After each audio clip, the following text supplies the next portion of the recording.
नमस्कार. मकर संक्रांतीच्या सर्वांना हार्दिक हार्दिक शुभेच्छा. लिटल स्टारवर आपल्या सर्वांचे स्वागत आहे. आज आपण मकर संक्रांतीची माहिती आणि एक छोटंसं गाणं ऐकणार आहोत. मकर संक्रांत हा सण इंग्रजी कालगणनेप्रमाणे 14 जानेवारीला येतो.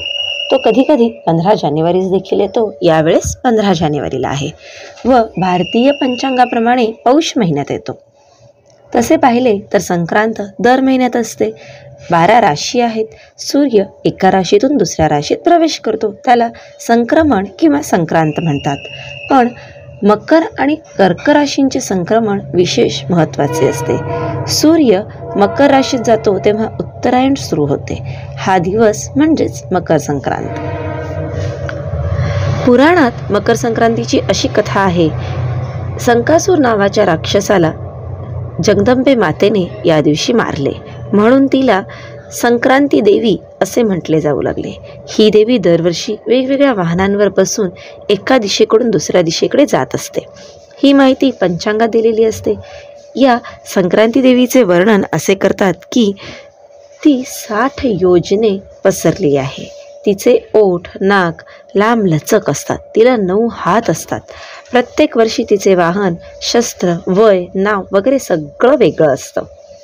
या दिवशी स्त्रिया मातीची 5 मडकी घेऊन त्यात तीळ, भुईमुगाच्या शेंगा, ऊसाचे कर्वे, कापूस, हळद, कुंकू वगैरे घालून एकमेकींना वाण देतात. या मडक्यांना सुगड असे म्हणतात. सुगड म्हणजे सुघट.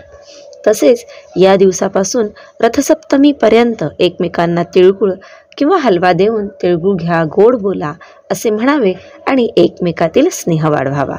नवीन जन्मलेल्या मुलाला, मुलीला, नवीन लग्न झालेल्या नववधूला या दिवशी हलव्याचे दागिने करून घालतात. नववधूच्या हस्ते सुवासिनींना वाण देतात. या दिवशी नदीवर अगर समुद्रावर जाऊन स्नान करावे व तिळा तांदळाचा नैवेद्य दाखवावा अशी देखील पद्धत आहे. आपल्या पूर्वजांनी या दिवसांमध्ये शरीर स्वास्थ्य राखण्यासाठी काही प्रथा पाडल्या आहेत. जानेवारीत थंडीचे दिवस असतात तेव्हा मुगाची डाळ, तांदळाची खिचडी व तीळ लावून केलेली बाजरीची भाकरी व लोणी असे पदार्थ खाण्याची पद्धत आहे. हे पदार्थ संक्रांतीच्या आदल्या दिवशी म्हणजेच भोगीला करतात. तसेच थंडीमुळे कोरडी झालेली त्वचा मऊ व्हावी म्हणून तीळ वाटून अंगाला लावतात. तीळ व गूळ यासारखे स्निग्ध व गोड पदार्थ या दिवसात शरीराला पोषक असतात. कोकणात घावण घाटले करतात. काही ठिकाणी खीर करतात तर काही ठिकाणी गुळाच्या पोळ्या करतात आणि गुळाची पोळी वर तूप सोबत तिळाचे लाडू, वड्या असा हा खास खाऊचा सण. संक्रांतीचा सण हा 3 दिवसांचा असतो. भोगी, संक्रांत आणि किंक्रांत. किंक्रांतीच्या दिवशी वर्षाच्या आतल्या मुलांना बोरणान घालतात.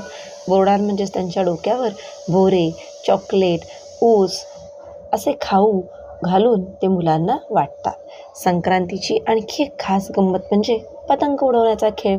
अनेक ठिकाणी गच्चीवर, मैदानावर, गॅलरीतून या दिवशी पतंग उडवण्याचा कार्यक्रम होतो. विविध स्पर्धा होतात. निसर्गात होणारे हे बदल, धार्मिक व्रत तसेच सामाजिक उत्सव या तिन्ही गोष्टींचा उत्तम मिलाप म्हणजे मकर संक्रांत. मकर संक्रांत, उत्तरायण, संक्रांतीचे खेळ, धार्मिक व्रत याच्यानंतर आता आपण एक माझी स्वरचित मकर संक्रांतीवरची कविता ऐकणार आहोत. मकर संक्रांत म्हणजे नवीन सुरुवात, सूर्यराजासोबत आपलीही. मकर संक्रांत म्हणजे नवीन सुरुवात, सूर्यराजासोबत आपलीही. झाले गेले विसरुनी नवीन आरंभ करण्याची, झाले गेले विसरुनी नवीन आरंभ करण्याची. तिळगुळ घेऊन गोड गोड बोलण्याची, तिळगुळ घेऊन गोड गोड बोलण्याची.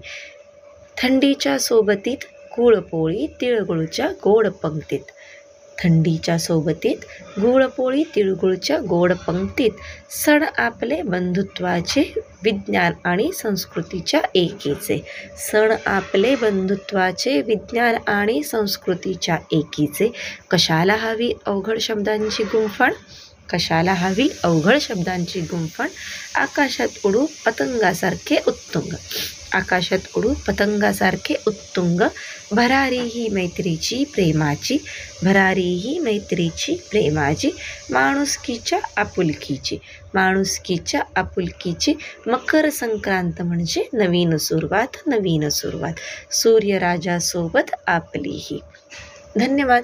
पुन्हा एकदा मकर संक्रांतीच्या सर्वांना हार्दिक हार्दिक शुभेच्छा. अशाच नवनवीन गोष्टी, कविता ऐकण्यासाठी लिटल स्टारला लाईक करा, शेअर करा आणि सबस्क्राईब करा. Thank you very much.